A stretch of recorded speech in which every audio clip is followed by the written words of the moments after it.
Segera download Quran Tadabbur, tafsir dalam genggaman Anda. Bulan Ramadan adalah bulan Al-Quran.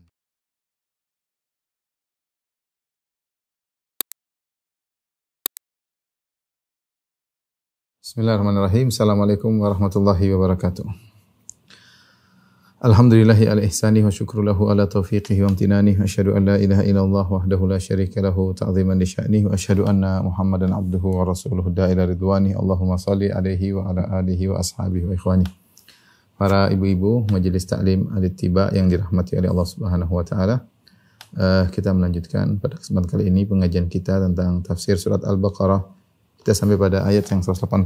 Allah Subhanahu wa taala berfirman, Syahrul Ramadhan alladhi unzila fihi al-Qur'an hudan lin-nasi wa bayyinatin minal huda wal furqan. Faman syahida minkum asy-syahra falyasum wa man kana maridan aw ala safarin fa iddatun min ayyamin ukhra yuridullahu bikumul yusra wa la yuridu bikumul usra wa litukmilul iddata wa litukabbirullaha ala ma hadakum wa la'allakum tashkurun.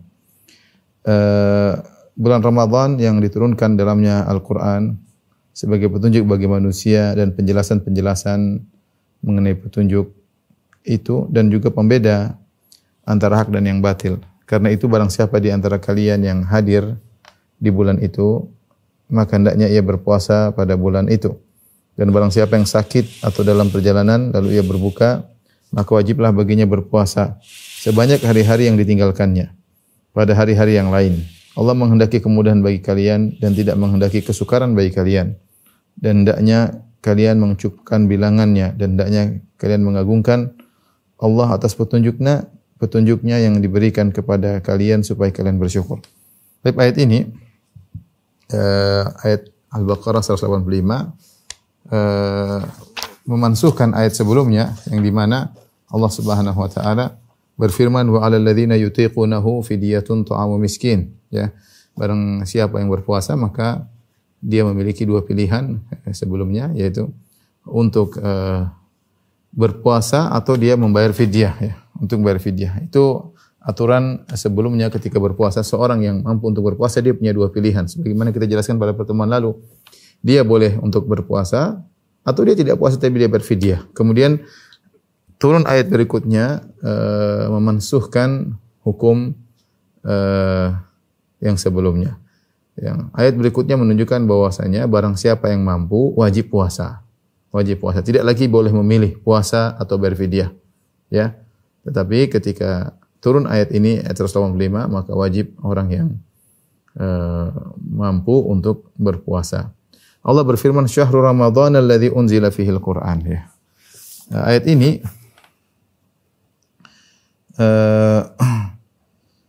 menjelaskan tentang kewajiban puasa yang Allah mengatakan ayyaman ma'dudat. Ya, karena sebelumnya Allah mengatakan kutiba alaikumusyamu kama kutiba alladziina min qablikum la'allakum tattaqun ayyaman ma'dudat. Wahai orang yang beriman, diwajibkan atas kalian berpuasa sebagaimana diwajibkan atas orang sebelum kalian. Ayyaman ma'dudat, hari-hari yang berbilang. Hari-hari tersebut Allah tidak jelaskan di awal ayat, setelah itu Allah jelaskan maksudnya hari-hari tersebutlah syahrul Ramadhan. Syahr Ramadhan alladzi unzila fil Qur'an. Yang dimaksud dengan hari-hari berbilang yang diwajibkan berpuasa adalah bulan Ramadhan. Ramadhan, ya, makna Ramadhan ya, ada beberapa pendapat di kalangan para ulama, namun banyak ulama yang mengatakan bahwasanya Ramadhan maknanya adalah suatu yang panas, ya. Suatu yang panas bagaimana disebutkan oleh Ibnu Duraid dalam kitabnya Jamaharatul Lughah, ya, Ramadan maksudnya adalah suatu yang panas, ya. Ya, panas karena awal dari diwajibkan atau penamaan awal ketika diwajibkan bulan Ramadan, ya, itu adalah di musim panas, ya. Di musim panas atau maksudnya adalah nama-nama bulan, ya, sudah ada sebelum Islam, sejak zaman jahiliyah sudah ada nama-nama bulan dan penamaan Ramadan, ya, bertepatan dengan musim panas ketika itu sehingga Ramadan terkait dengan masalah musim panas, ya. Ya, musim panas. Bisa jadi awal penamaannya di musim panas, penamaannya bertepatan dengan musim panas. Dengan musim panas. Atau ketika diwajibkan Ramadan, atau ketika awal diwajibkan Ramadan,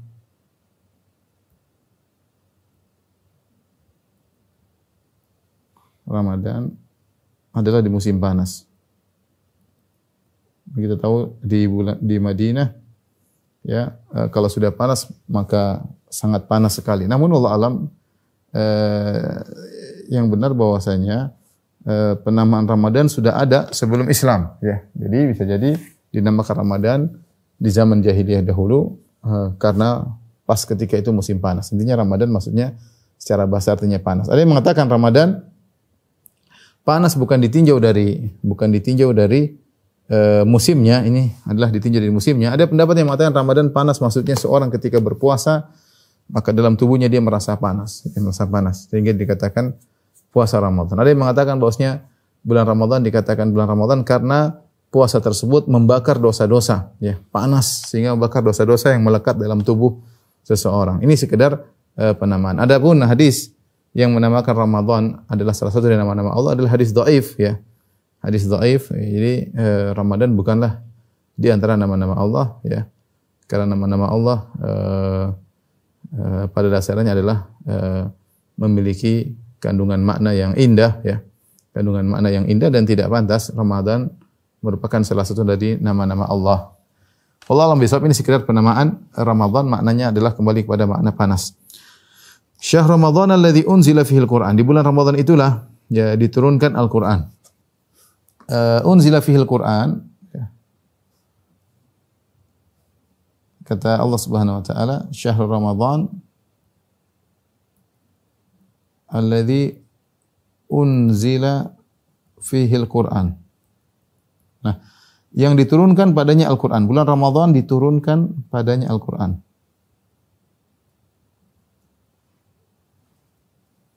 Al-Qur'an.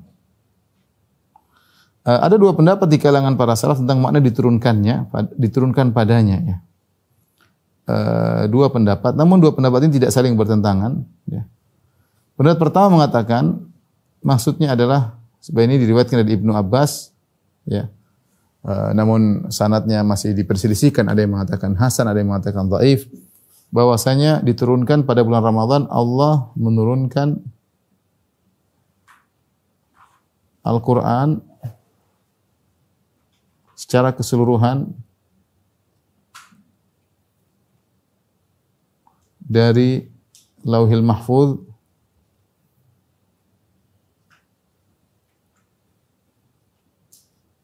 ke langit dunia, ya, ke langit dunia.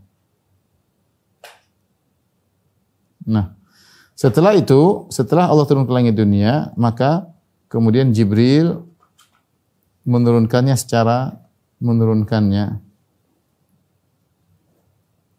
dari langit dunia ke Nabi sallallahu alaihi wasallam secara bertahap.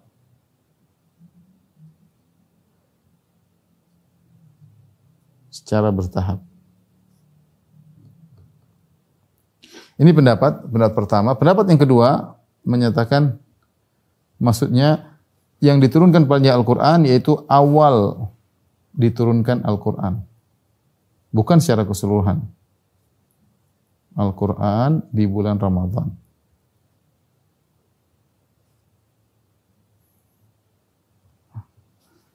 Berdasarkan ayat ini, Syahr Ramadan alladzi unzila fihil Qur'an, bulan Ramadan yang kami turunkan Al-Qur'an, maksudnya awal turunnya. Dan ini mirip seperti firman Allah Subhanahu wa taala, sebagaimana firman Allah Subhanahu wa taala, "Inna anzalnahu fi lailatul qadar." Lailatul Qadar di bulan Ramadan. Demikian juga ayat yang lain, "Inna anzalnahu fi lailatin mubarakah." Pendapat yang kedua ini, wallahu a'lam bishawab, saya lebih cenderung pada pendapat kedua ini, ya. Kenapa? Karena ayat-ayat yang menunjukkan bahwasanya Al-Qur'an diturunkan secara bertahap, ya, bukan secara total, ya. Adapun pendapat pertama mengatakan Al-Qur'an diturun secara keseluruhan, ya. Ini pendapat Ibnu Abbas, namun saya katakan tadi sanadnya diperselisihkan oleh para ulama ya. Hal ini pendapat yang kedua ini lebih kuat. Kenapa? Karena Al-Quran diturunkan secara bertahap.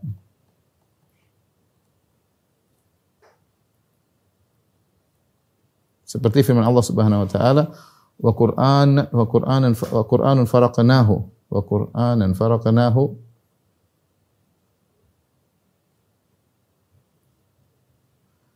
litaqra'ahu 'alan nasi 'ala mukthin wa nazzalnahu tanzila.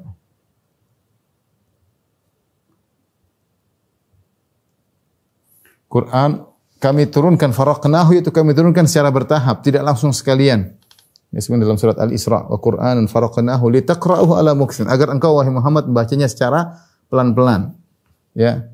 'Alan nasi 'ala mukthin wa nazzalnahu tanzilan, kami turunkan secara bertahap. Wa nazzalnahu tanzil menunjukkan berulang-ulang, yaitu kami turunkan secara bertahap. Kemudian juga firman Allah Subhanahu wa taala, wa qala alladziina kafaru laula nuzzila 'alaihi al-Qur'anu jumlatan wahidah. Wa qala alladziina kafaru dalam surat Al-Furqan, laula nuzzila 'alaihi al-Qur'an jumlatan wahidah.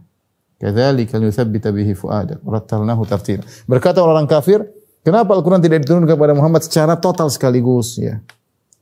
Tapi Allah tidak, Allah turunkan secara bertahap berdasarkan kejadian-kejadian yang terjadi. Allah bicarakan kepada malaikat Jibril sampaikan kepada Nabi sallallahu alaihi wasallam ya. Jadi saya lebih cenderung pada, meskipun ini tidak bertentangan ya, tidak dua-dua pendapat ini bisa dikompromikan, tapi kalau pendapat yang lebih kuat, jadi ini pendapat dipilih oleh Syekh Utsaimin rahimahullah, pendapat yang kedua, syahr Ramadan alladzi unzila fihil Qur'an, bulan Ramadan yang diturunkan padanya Al-Qur'an itu di awal penurunannya adalah di bulan Ramadan, di malam Lailatul Qadar, karena Al-Qur'an turun secara bertahap dan turun di berbagai macam bulan. Yang selanjutnya turun berbagai macam waktu, ya berbagai macam bulan. Yang awal turun bulan Ramadan hanyalah awal, yaitu Iqra bismi rabbikal ladzi khalaq, surat Al-Alaq, itu yang turun di bulan Ramadan ya, pertama kali turun ya. Syahr Ramadan alladzi unzila fihi al-Qur'an hudal lin-nasi wa bayyinatin minal huda wal furqan. Di antara dalil yang menguatkan bahwasanya pendapat kedua, karena Al-Qur'an diturun sebagai petunjuk. Al-Qur'an diturunkan di antara yang menguatkan ya. Demikian juga Al-Qur'an diturunkan sebagai petunjuk dalam ayat ini. Sebagai petunjuk bagi manusia. Nah, kalau dia diturunkan di langit dunia, belum jadi petunjuk. Dia hanya menjadi petunjuk ketika diturunkan kepada manusia, yaitu turun kepada Nabi Muhammad SAW. Oleh karenanya ayat ini bercerita tentang Al-Quran yang diturunkan kepada Nabi Muhammad SAW. Bukan Al-Quran yang diturunkan secara total dari Lauhil Mahfuz kepada diturunkan kepada langit dunia. Ini meskipun tadi saya katakan ini pendapat dinisbahkan kepada Ibnu Abbas ya, dan juga sebagian salaf, tetapi sanadnya diperselisihkan, ada yang mengatakan dhaif, ada yang mengatakan sahih. Tapi zahir ayat bahwasanya ayat ini berkaitan dengan Al-Qur'an diturunkan ke manusia, yaitu diturunkan kepada Nabi Muhammad SAW sebagai petunjuk. Nah, kalau Al-Qur'an hanya turun sampai langit, itu belum menjadi petunjuk. Ketika turun kepada manusia, baru menjadi petunjuk. Dan kita tahu bahwasanya Al-Qur'an turun kepada Nabi Muhammad SAW secara bertahap.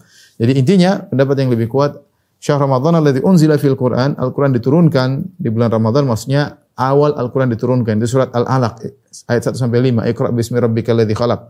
Dan seterusnya turun kepada Nabi Muhammad sebagai petunjuk. Hudan lin-nasi wa bayyinatin minal huda wal furqan. Dan penjelas ya, penjelas dari petunjuk dan pembeda ya. Jadi Al-Quran sendiri sebagai hudan lin-nas. Hudan di sini bisa artinya maf'ul li ajlih, yaitu Allah turunkan Al-Quran sebagai petunjuk ya. Atau ada yang mengatakan hal bahwasanya Al-Quran diturunkan dalam kondisi sebagai petunjuk. Petunjuk bagi siapa? Bagi manusia. Wa bayyinatin minal huda wal furqan. Dan juga memberi penjelasan berupa petunjuk dan al-furqan. Al-furqan maksudnya pembeda. Ya, Al-Quran fungsinya diantaranya pembeda, dan Al-Quran juga dinamakan dengan Al-Furqan. Tabarakalladzi nazzala al-furqan. Maha suci Allah yang menurunkan Al-Furqan atau Al-Qur'an, ya. Ala abdihi kepada nabi, kepada hambanya, liyakuna lil alamina nadhira, sehingga dia menjadi memberi peringatan bagi manusia seluruhnya. Jadi Al-Furqan, Al-Quran disebut Al-Furqan karena dia membedakan antara hak dan yang batil. Membedakan antara mana penghuni surga, mana penghuni neraka. Membedakan antara kebenaran dan kebatilan, dan itulah fungsi daripada Al-Quran. Sehingga orang yang pelajari Al-Quran, dia akan bisa membedakan antara hak dan yang batil. Ya. Dan ini juga isyarat bahwasanya tidak ada petunjuk yang terbaik seperti Al-Quran. Allah turunkan Al-Quran sebagai petunjuk bagi manusia. Siapa yang ingin mencari petunjuk, carilah pada Al-Quran. Allah berfirman, Inna hadzal Qur'ana yahdi lillati hi aqwam. Sungguhnya Al-Quran ini beri petunjuk kepada jalan yang terbaik. Tidak ada jalan yang terbaik seperti petunjuk yang ditunjuki oleh Al-Quran. Oleh karena kita sebagai seorang Muslim, ya, kalau ingin menjadikan suatu menjadi pedoman hidup kita, itulah Al-Quran. Karena dia akan memberi petunjuk kepada petunjuk yang terbaik. Anda ingin menjadi seorang suami yang terbaik, petunjuk Al-Quran. Anda ingin menjadi seorang pemimpin yang terbaik, petunjuk Al-Quran. Anda menjadi seorang ayah yang terbaik, petunjuk adalah Al-Quran. Anda menjadi seorang penguasa yang terbaik, petunjuk Al-Quran. Al-Quran ini memberi petunjuk dalam segala hal. Lillatihi aqwam, memberi petunjuk kepada jalan yang terbaik. Kemudian Allah berfirman setelah itu, ya. Mau difoto apa?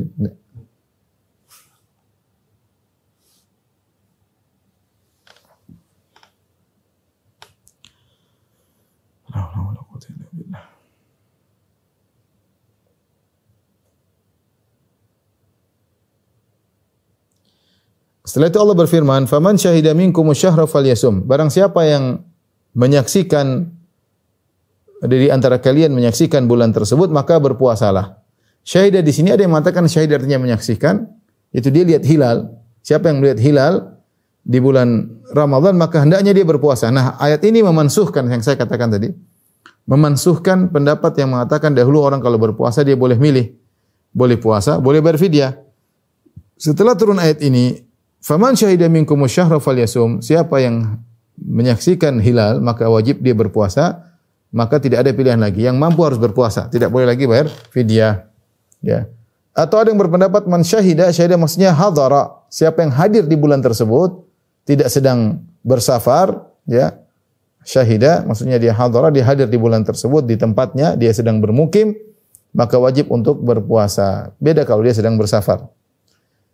Ini pendapat yang kedua yang mengatakan syahidah maksudnya hadara, yaitu seorang yang sedang hadir, yang sedang tidak mukim, wajib untuk berpuasa.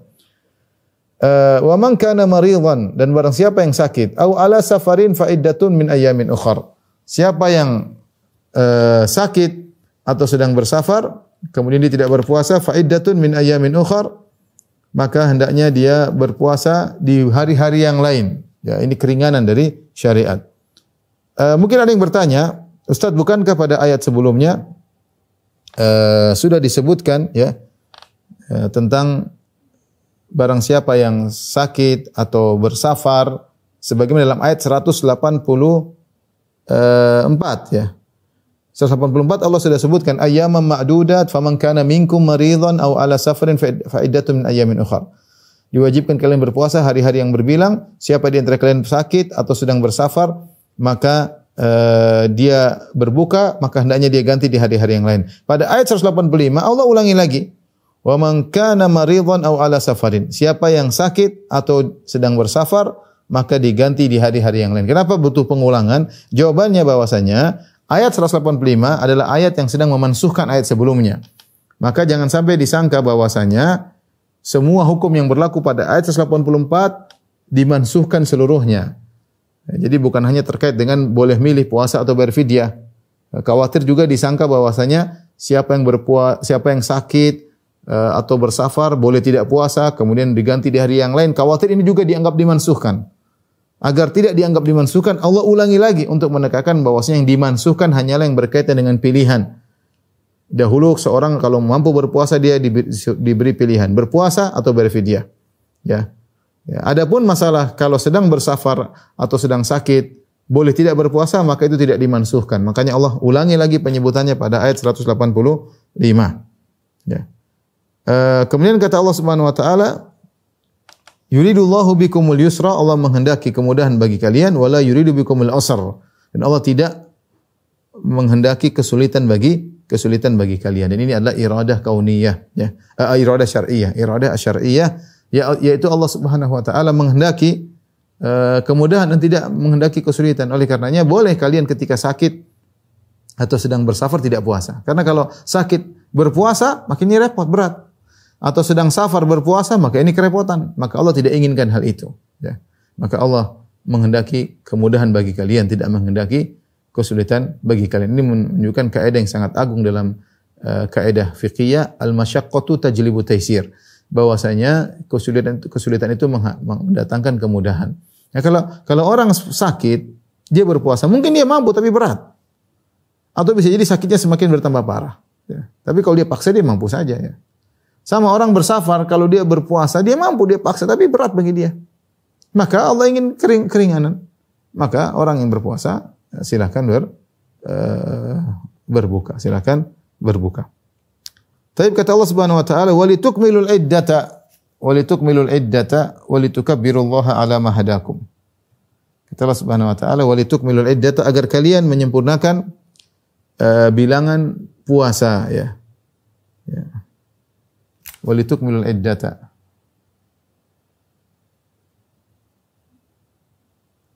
Itu sempurnakan bilangan puasa.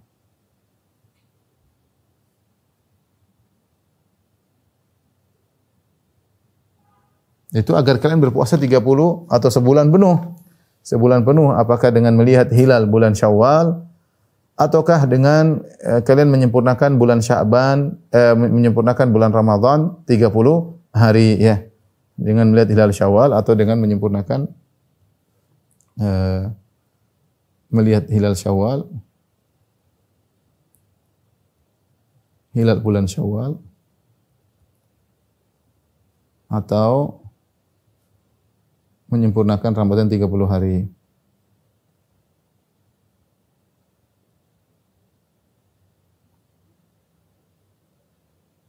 Jika tidak terlihat hilal.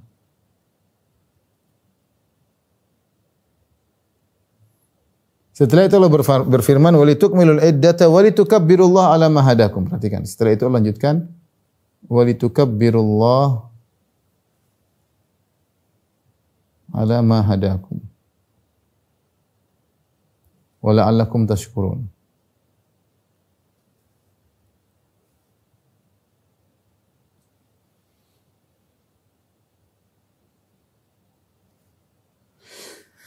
Agar kalian mengagungkan Allah, membesarkan Allah, ya. Agar kalian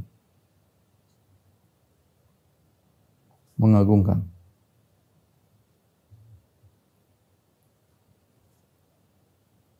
Jadi yaitu dengan mengucapkan Allahu Akbar, dengan bertakbir. Para ulama menjadikan ini sebagai dalil bahwasanya dianjurkan untuk bertakbir begitu matahari terbenam pada hari terakhir, yaitu malam Id. Seorang bertakbir. Sampai kapan? Sampai selesai sholat Id. Ada yang berkata sampai imam naik atau khatib naik mimbar ketika sholat Id. Jadi dianjurkan seorang untuk bertakbir, Allahu Akbar, Allahu Akbar, Allahu Akbar, la ilaha illallah, Allahu Akbar, walillahil hamd, atau Allahu Akbar, Allahu Akbar, terserah. Yang suruh untuk bertakbir. Sejak kapan? Sejak terbenam matahari. Kenapa? Karena Allah mengatakan, walitukmilul iddata, agar kalian sempurnakan bilangan, Ramadan selesai, walitukabbirullah, dan agar kalian membesarkan Allah, mengagungkan Allah. Jadi begitu bulan Ramadan selesai dengan terbenamnya matahari pada hari terakhir bulan Ramadan, maka sudah masuk bulan Syawal. Maka sejak malam Id bertakbir sebagaimana datang dalam fatwa banyak para salaf berdasarkan ayat ini. Jadi banyak bertakbir. Bahkan para ulama mengatakan bertakbir di malam Id, bulan Idul Fitri, lebih dianjurkan daripada bertakbir di ketika Idul Adha. Kenapa? Karena ketika Ramadan, hampir seluruh kaum muslimin menjalankan ibadah Ramadan. Mereka menjalankan ibadah Ramadan, kemudian mereka bersyukur karena mereka telah selesai sehingga mereka bertakbir. Berbeda dengan bulan haji. Bulan haji tidak semua orang berhaji. Tidak semua orang berhaji, ya. Meskipun padahal tanggal 10 Dzulhijjah yaitu Yaumun Nahar adalah afdalu ayyamil sanah, adalah hari yang terbaik, siang yang terbaik. Siang terbaik adalah tanggal 10 Dzulhijjah, itu tanggal hari Nahar. Ya, tetapi takbiran di malam Idul Fitri lebih agung daripada takbiran di malam Idul Adha sebagaimana pendapat sebagian salaf. Kenapa? Karena Ramadan dilakukan oleh mayoritas kaum muslimin. Adapun ibadah-ibadah di bulan haji, yang haji tidak banyak orang, hanya sebagian kaum muslimin. Jadi disunahkan kita bertakbir Allahu Akbar kapan saja ya, ba'da maghrib, sebelum maghrib, pokoknya matahari terbenam bertakbir. Habis maghrib, habis isya di malam hari, habis subuh bertakbir, keluar dari rumah menuju ke lapangan salat Id bertakbir sampai khatib naik mimbar baru berhenti untuk bertakbir. Kenapa kita bertakbir? Alama hadakum, atas petunjuk yang Allah berikan kepada kalian ya.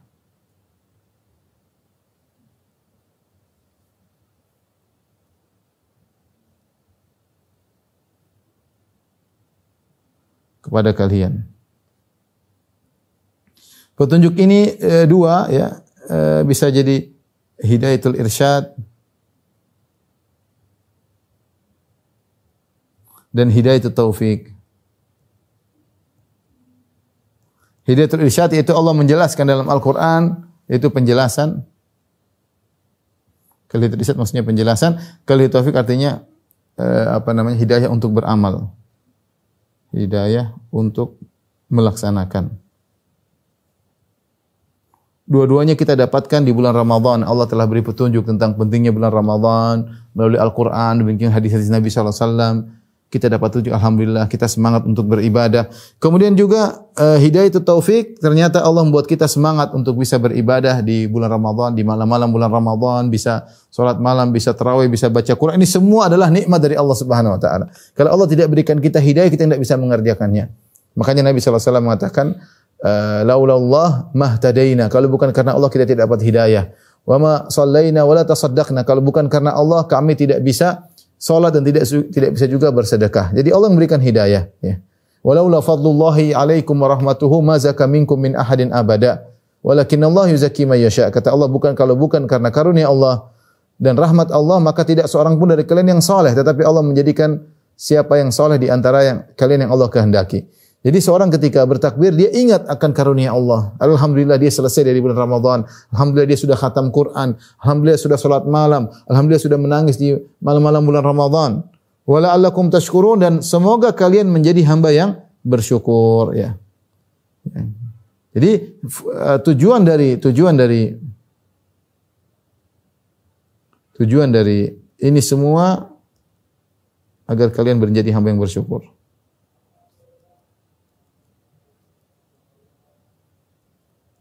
Hamba yang bersyukur. Nah, bersyukur tentu banyak aplikasinya apa itu syukur, tapi paling inti dari makna bersyukur, ikhwan dan akhwat, ibu yang dirahmati Allah Subhanahu wa taala, inti dari syukur adalah beramal. Inti dari syukur adalah beramal soleh. Ya. Kita bersyukur dengan lisan, bersyukur dengan hati, tapi di antara bukti nyata seorang bersyukur adalah beramal saleh. Sebagian firman Allah Subhanahu wa taala, "I'malu ala Daud syukra." Allah berfirman, ya. "I'malu ala Daud syukra."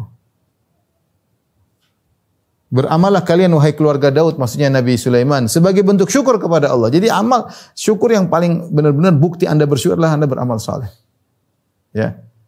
Demikian firman Allah Subhanahu wa taala, ya ayyuhalladzina kulu ya ayyuhan nasu kulu min thayyibati ma razaqnakum washkuru lillahi. Ya ayyuhan nasu kulu min thayyibati ma razaqnakum. Kata Allah Subhanahu wa taala dalam satu ayat yang lain, kulu min thayyibati ma razaqnakum washkuru lillahi. Kata Allah Subhanahu wa taala, perhatikan, makanlah dari yang baik-baik yang kami rizkikan kepada kalian, washkuru, dan bersyukurlah. Ternyata dalam ayat yang lain Allah berfirman, syukur ini maksudnya adalah beramal. Ya ayyuhar rusulu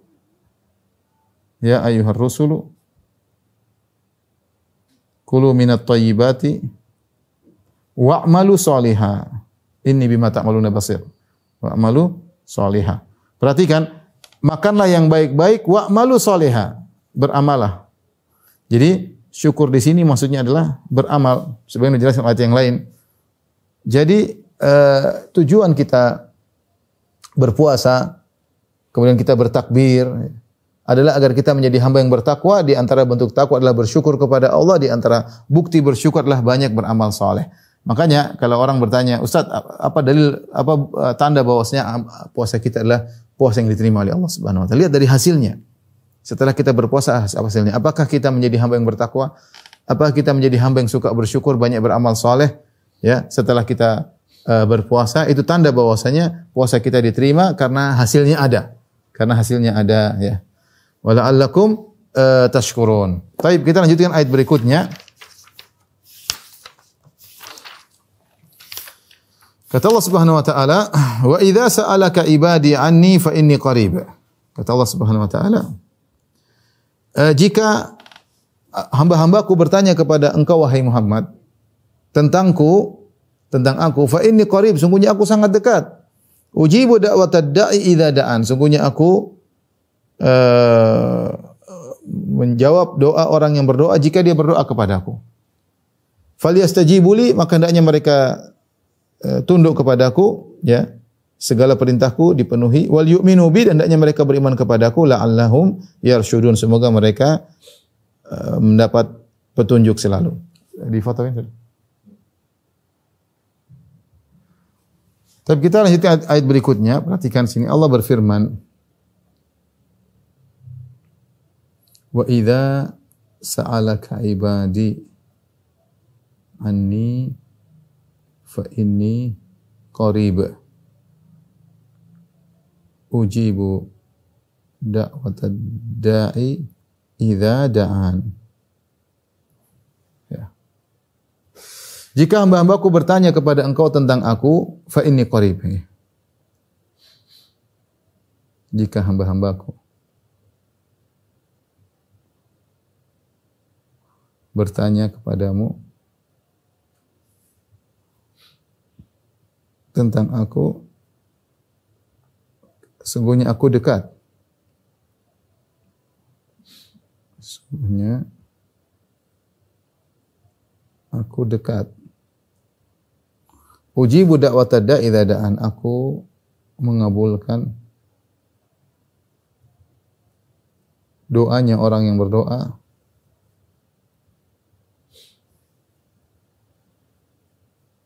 jika dia berdoa kepadaku.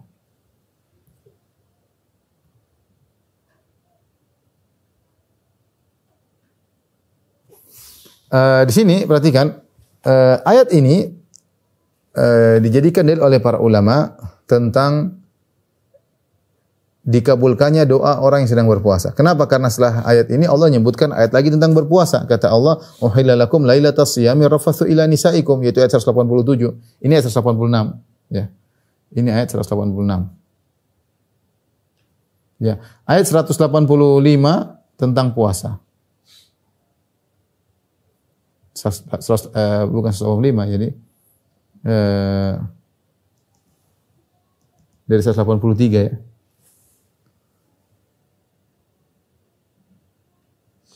Ya, dari 183 sampai 185 ya. 183 sampai 185 tentang puasa. Kemudian juga setelahnya 187 ya, juga tentang puasa. 187 tentang puasa. Perhatikan. 186 tentang doa.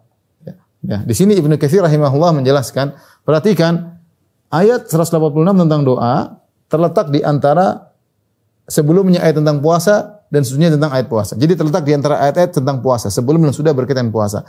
Ini kata Ibnu Katsir rahimahullah taala, kata Ibnu Katsir, dalil bahwasanya bahwa doa orang yang berpuasa dikabulkan.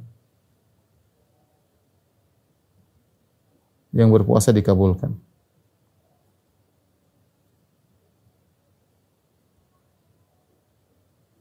Pertama ya. Dalil bahwasanya orang berpuasa dikabulkan karena ayat ini disebutkan di sela-sela ayat yang sedang berpuasa. Kemudian antara juga faedah yang bisa diambil bahwasanya doa ketika akan berbuka dikabulkan. Ketika di penghujung puasa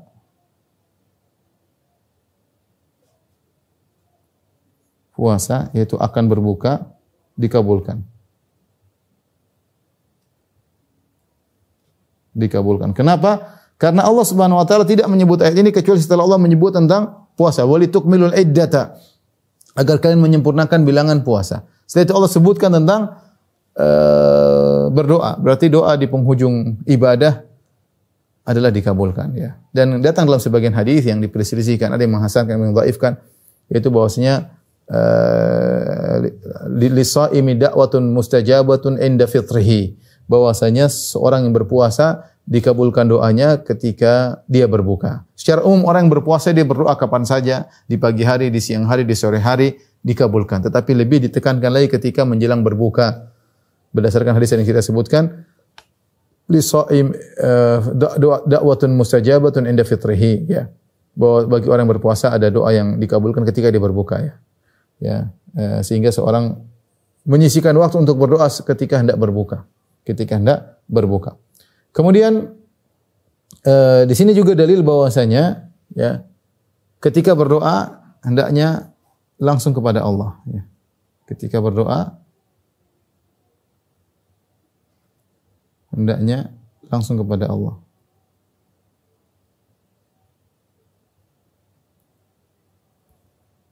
Karena Allah dekat. Kenapa? Karena Allah dekat. Allah dekat, ya, mendengar apa yang kita minta. Yang kedua, Allah menyuruh Nabi menjawab.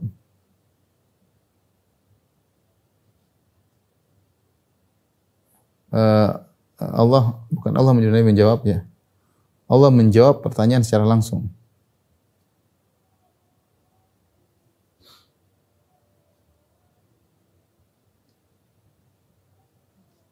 Langsung, tanpa berkata,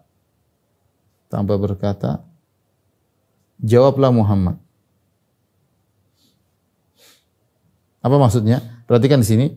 Kalau kita perhatikan ayat-ayat dalam Al-Quran tentang mereka bertanya kepada engkau, wahai Muhammad, banyak. Ada beberapa ayat, 8 atau 12 ayat, ya. Saya enggak lupa, tetapi selalu Allah mengatakan faqul, maka katakanlah wahai Muhammad, maka jawablah wahai Muhammad. Contoh, Allah berfirman, yas'alunaka 'anil ahillah. Qul hiya mawaqitu linnas wal hajj. Mereka bertanya kepada engkau wahai Muhammad tentang al-ahillah, tentang hilal-hilal. Qul, katakanlah, selalu ada katakanlah, itu adalah waktu-waktu bagi manusia dan untuk berhaji. Katakanlah, ya. Demikian juga misalnya Allah berfirman, yas'alunaka 'anil mahid. Qul hiya adzan, qul huwa adzan fa'tazilun nisaa fil mahid. Mereka bertanya kepada engkau wahai Muhammad tentang haid. Katakanlah, haid, ada firman Allah, qul, katakanlah bahwasanya haid adalah kotoran. Allah juga berfirman misalnya, wa yas'alunaka 'anil jibal faqul yansifuha rabbi nasfa. Mereka bertanya kepada engkau tentang gunung-gunung yang kokoh, faqul, maka katakanlah, ada qul. Allah akan menghancurkannya dengan sehancur-hancurnya, ya.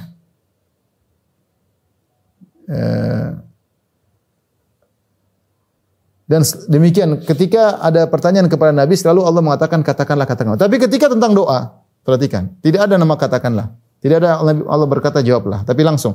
Wa idza sa'alaka ibadi anni, kalau hamba-hambaku bertanya kepada engkau wahai Muhammad tentang aku, Allah tidak mengatakan faqul inni qarib, katakanlah Muhammad aku dekat. Tidak ada kata qul, itu enggak ada.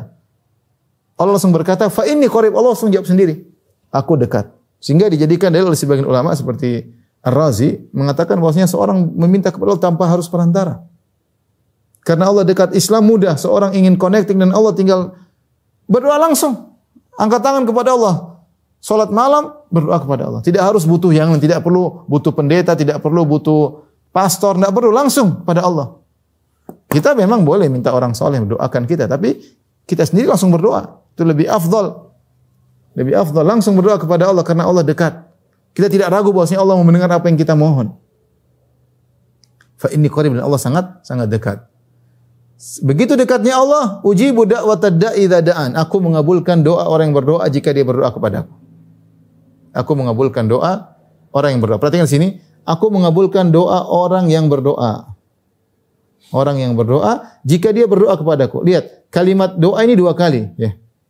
Orang yang berdoa pertama, yang kedua jika dia berdoa kepadaku, 2. Ya, udah jelas orang yang berdoa jika dia berdoa kepadaku, kata para ulama kenapa diulang 2 kali? Ujibu da'watad da'i idza da'an. Harusnya cukup mengatakan aku akan mengabulkan doa orang yang berdoa kepadaku, selesai. Bukan doa orang yang berdoa ketika berdoa kepadaku. Doa diulangi 2 kali. Sebenarnya mengatakan kenapa diulang doa? Diulang berdoa sebagai isyarat jika berdoa harus fokus, harus sungguh-sungguh. Bukan sembarang doa orang yang Allah kabulkan, yang sungguh-sungguh, ya, yakin dan husnudzan kepada Allah Subhanahu wa taala. Ya, jangan kita asal doa. Allah janji bahwasanya kalau siapa yang berdoa Allah kabulkan. Tapi doa yang seperti apa? Itu doa yang dipenuhi dengan keyakinan, husnudzan kepada Allah dan konsen ketika berdoa. Bukan seorang berdoa kemudian pikirannya kemana-mana. Ya, bukan seorang berdoa lantas pikirannya kemana-mana. Itu berarti dia tidak sungguh-sungguh dalam berdoa. Tapi syaratnya setelah itu kata Allah, "Falyastajibu li wal yu'minu bi." Maka hendaknya mereka tunduk atas perintahku. Yang dalil bahwasanya di antara mudah dikabulkan doa ketika kita tunduk kepada perintah Allah. Ya, selalu kita mencari taat kepada perintah Allah. Tatkala di hadapan banyak orang, tatkala bersendirian, kita cari muka di hadapan Allah Subhanahu wa taala. Wal yu'minu bi, hendaknya mereka beriman kepadaku, la'allahum yarsyudun, agar mereka dapat hidayah. Ya. Ini dalil bahwasanya seorang ketika berdoa yakin bahwasanya Allah dekat, Allah Maha mendengar. Oleh karenanya kalau kita berdoa, kita pun berbisik-bisik Allah Maha mendengar. Antum bangun malam berbisik, ya Allah, ya Rabbi. Tidak perlu ada yang dengar, Allah Maha mendengar. Karena Allah dekat. Allah sedang mendengar lafal-lafal yang engkau ucapkan. Ya. Lafal-lafal yang engkau ucapkan, bisikan hatimu yang kau ungkapkan dengan ungkapan-ungkapan, ini semua Allah Maha dengar. Dan Allah dengar per lafal, bukan Allah dengar secara global, tidak. Karena Allah Maha mendengar. Nah, kalau Anda yakin Tuhan Anda Maha mendengar, minta kepada Allah. Akui bahwasanya Allah, aku adalah hamba yang penuh dengan kurangan, hamba yang tidak mampu berbuat apa-apa. Aku mohon pertolongan. Berdoa kepada Allah Subhanahu wa taala, terutama ketika sedang berpuasa dan ketika hendak berbuka. Baik, kita lanjutkan ayat berikutnya. Allah Subhanahu wa taala berfirman, mungkin difotoin. Uhilla lakum lailatas siyami rafathu ila nisaikum. Ya. Kata Allah Subhanahu wa taala, dihalalkan bagi kalian di malam-malam bulan puasa ar-rafathu ila nisaikum, untuk bercampur dengan istri-istri kalian. Rafath itu hal-hal yang merupakan muqaddimah daripada jima, yaitu kata-kata rayuan, sentuhan-sentuhan. Ya. Maksudnya adalah jima di sini, ya. Berhubungan istri di malam hari tidak jadi masalah. Hunna libasul lakum wa antum libasul lahun. Kenapa? Karena mereka adalah pakaian bagi kalian dan kalian lelaki adalah pakaian bagi istri kalian. Alimallahu annakum kuntum takhtanuna anfusakum. Ya, Allah mengetahui bahwasanya kamu tidak dapat menahan nafsumu. Ya. Fataba alaikum, karena itu Allah mengampuni kamu. Wa afa ankum, dan Allah memberi maaf kepada kalian. Ya. Fal ana bashiruhunna, maka sekarang silakan kalian menggauli istri-istri kalian. Wa batagu ma kataballahu lakum, dan carilah karunia yang Allah berikan kepada kalian. Wa kulu washrabu, makanlah dan minumlah kalian hatta yatabayyana lakumul khaytul abyadu minal khaytil aswadi minal fajr. Makan dan minum kalian sampai jelas benang putih dari benang hitam dari fajar. Tsumma atimus siyama ilal lail, kemudian sempurnakanlah puasa sampai malam hari. Wala tubashiruhunna wa antum aqifuna fil masajid, dan janganlah kalian menggauli istri-istri kalian sementara kalian sedang iktikaf di masjid. Tilka hududullah, inilah batasan-batasan Allah, fala taqrabuha, dan jangan kalian mendekati batasan-batasan tersebut. Kadzalika yubayyinullahu ayatihi lin-nasi la'allahum yattaqun. Demikianlah Allah menjelaskan kepada manusia ayat-ayatnya agar mereka bertakwa,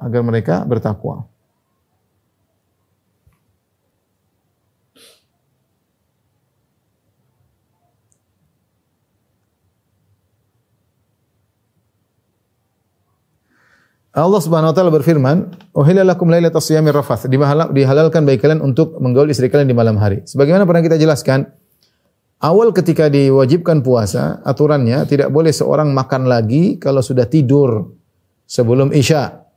Atau kalau sudah setelah sholat Isya. Dua, kalau dia tidur sebelum Isya, dia sudah tidak boleh makan dan minum lagi. Atau ketika, dan tidak boleh bergaul dengan istri tentunya. Kemudian dia juga tidak boleh makan dan minum dan bergaul dengan istri ketika setelah sholat Isya. Dan ini adalah perkara yang berat. Ya. Di siang hari berpuasa, malamnya cuma boleh menggauli istri sampai sholat Isya. Setelah itu tidak boleh lagi. Ya. Bahkan tidak boleh makan dan minum kecuali sampai sholat Isya. Maka tersebutlah ada seorang sahabat namanya Qais bin Sirma al-Ansari radhiyallahu ta'ala anhu. Dia berpuasa dan dia bekerja di siang hari ketika sedang berpuasa. Kemudian ketika waktunya berbuka, dia datang kepada istrinya, dia tanya apakah ada makanan. Kata istrinya tidak ada, tapi sebentar saya akan carikan makanan. Ketika istrinya carikan makanan, ternyata dia sangat ngantuk, letih, golabathu ainahu, karena dia kerja di siang hari. Dia ketiduran. Ketika dia ketiduran, aturannya siapa yang tidur sebelum Isya, setelah terbenam matahari, tidur sebelum Isya, maka tidak boleh makan dan minum lagi. Istrinya datang, istrinya lihat suaminya sudah tidur, dia mengatakan khaibatan lak, rugi engkau wahai suamiku, engkau sudah tidur. Kata suaminya, saya sudah tidur. Katanya mungkin kau belum tidur. Kata dia, saya sudah tidur. Sehingga aturannya tidak boleh makan, tidak boleh minum lagi, tidak boleh bergaul dengan istrinya. Akhirnya dia semalam tersebut dia tidak berbuka, tidak makan, tidak minum, tidak menggauli istrinya. Kemudian siang hari, keesokan hari dia kerja lagi dan dia melanjutkan puasanya. Di siang hari dia pun bekerja, akhirnya dia pun pingsan. Dia pun pingsan karena kerja keras, dia pun pingsan. Maka turunlah firman Allah, ayat ini, uhilla lakum lailatas siyami rafathu ila nisaikum. Maka di malam hari silakan menggauli istri kalian, boleh makan, boleh minum, di antaranya boleh menggauli istri-istri kalian. Dan ini di antara hikmahnya kata sebagian ulama, ya bahwasanya Allah memberikan yang berat sehingga ketika dipindahkan kepada hukum yang lebih ringan, tadinya tidak boleh berhubungan dengan istri di malam hari, tidak boleh makan dan minum kecuali sampai Isya saja. Itu berat bagi para sahabat. Ya. Kemudian setelah itu dirubah menjadi yang lebih ringan, boleh sampai subuh. Makan dan minum berhubungan istri sampai subuh. Sehingga yang tadinya kerasa berat jadi lebih ringan. Padahal sama-sama berat. Tetapi setelah diwajibkan yang berat dulu dan mereka bisa kerjakan, apalagi dipindahkan kepada yang lebih ringan, ternyata makan dan minum dan boleh berjima dengan istri sampai terbit fajar, itu sampai azan subuh.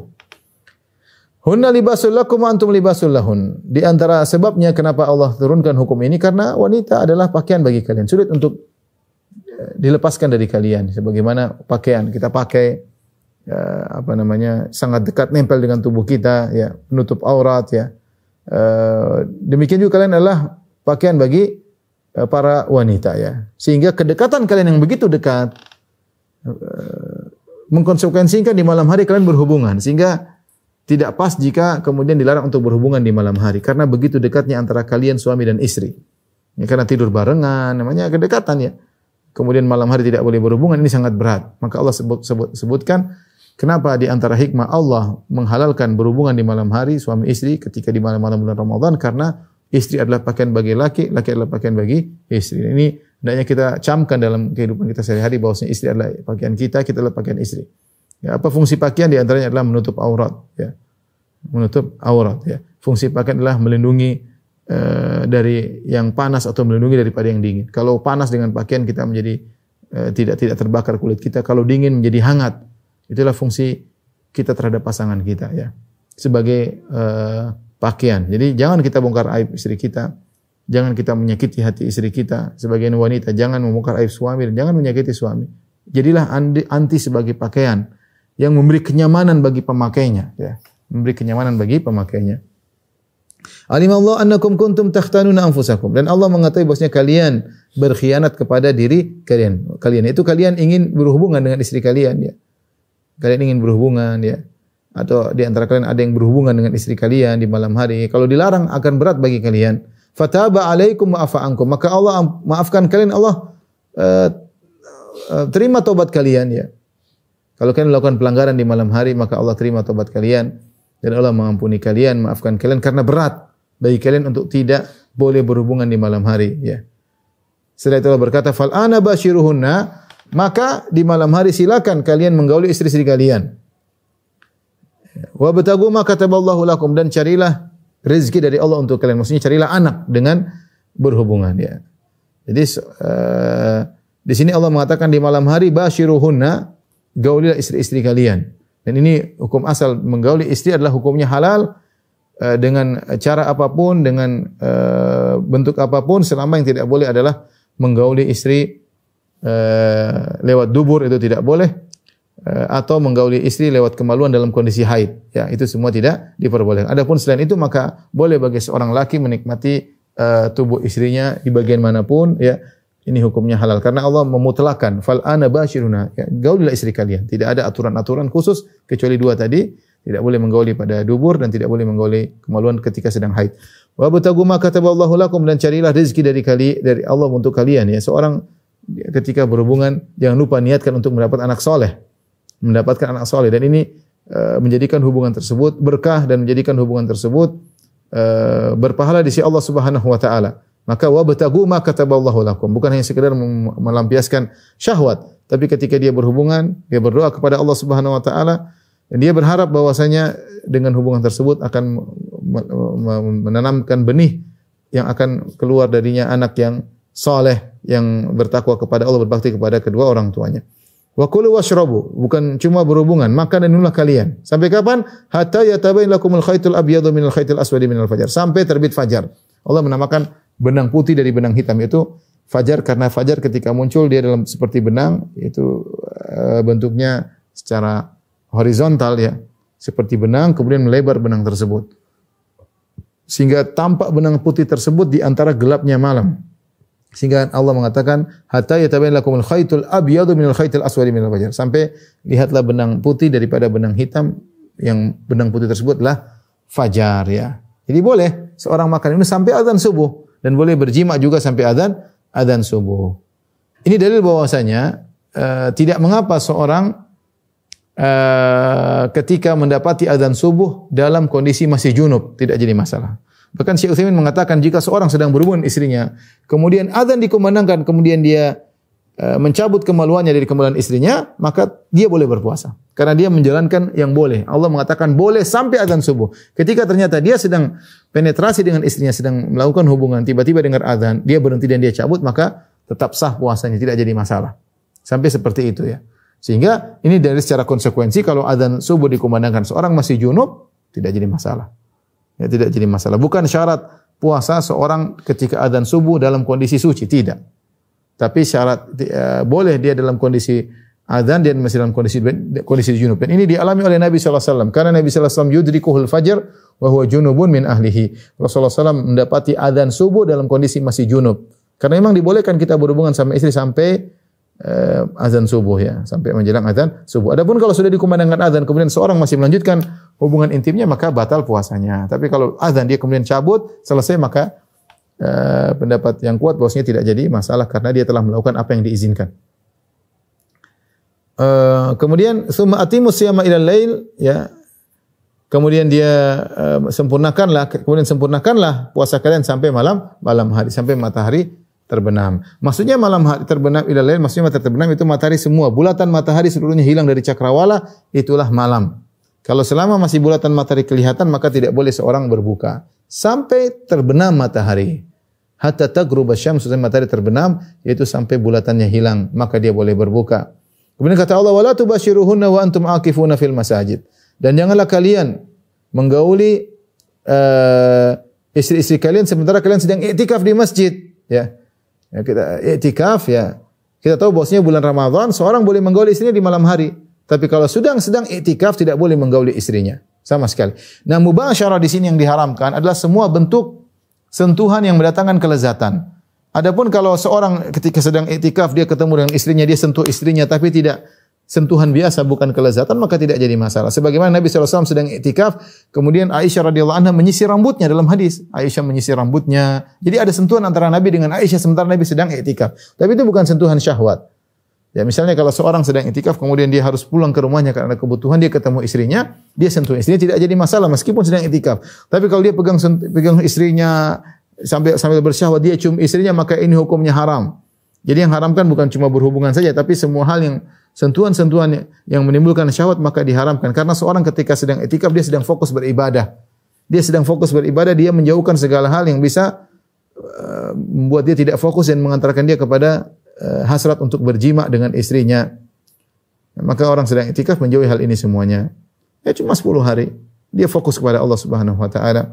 Kata Allah, tilka hududullah. Inilah batasan-batasan Allah, fala taqrabuha. Jangan kalian mendekati larangan-larangan Allah. Seorang berusaha menjauhi ya hal-hal yang dilarang oleh Allah Subhanahu wa taala.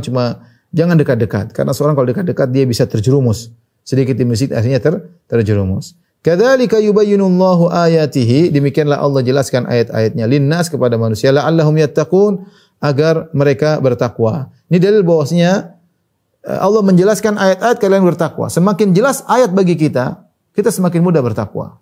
Ini anjuran kepada kita, ibu-ibu yang dirahmati Allah Subhanahu wa taala. Kita berusaha mengerti ayat-ayat Allah. Karena jika semakin jelas, akan Allah munculkan semakin takwa. Tambah ketakwaan. Semakin seorang paham agama, dengan lebih jelas dia semakin bertakwa. Jika dia menuntut ilmu agama dengan ikhlas kepada Allah. Ya beda dengan orang yang sekedarnya. Orang belajar agama sekedar tahu secara global, tidak sama dengan orang yang belajar semakin detail, semakin jelas. Karena ayat ini menunjukkan semakin jelas seorang terhadap ayat-ayat Allah, maka dia semakin bertakwa, ilmu menambah ketakwaan, dan itu yang seharusnya. Wallahu a'lam bishawab, wabillahi taufiq wal hidayah. Assalamualaikum warahmatullahi wabarakatuh.